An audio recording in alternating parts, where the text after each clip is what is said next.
Hello friends, welcome to Rajesh Telugu tech. ఈ వీడియోలో మీరు చూస్తుంది Poco F6 5G mobile.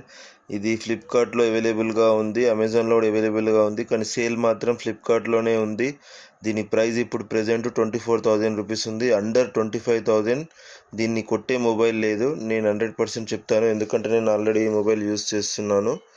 And ఈ మొబైల్తో మీకు 120 వాట్ ఛార్జర్ కూడా ఇస్తున్నారు. ఈ ఛార్జర్ కాస్ట్ మీకు 2,500 రూపీస్ ఉంటుంది. అండ్ మీ దగ్గర HDFC క్రెడిట్ కార్డ్ ఉంటే ఈ మొబైల్ పైన మీకు 1,000 రూపీస్ క్యాష్ బ్యాక్ కూడా ఇస్తున్నారు. ఏదన్నా ఓల్డ్ మొబైల్ ఎక్స్చేంజ్ చేస్తే 1,000 రూపీస్ ఎక్స్ట్రా కూడా ఇస్తున్నారు. అండ్ ఇందులో స్నాప్డ్రాగన్ 8S Gen 3 ప్రాసెసర్ ఉంటుంది. ఇది 4 నానోమీటర్ ప్రాసెసర్. దీని AnTuTu బెంచ్ మార్క్ స్కోర్ వచ్చేసి 15 lakhs. చాలా స్మూత్గా ఉంటుంది. మీకు 90 వాట్ టర్బో ఛార్జింగ్ సపోర్ట్ చేస్తుంది. అండ్ ఎమోలెడ్ స్క్రీన్ ఉంటుంది 1.5K. సూపర్ ఫోను, కళ్ళు మూసుకుని తీసుకోండి.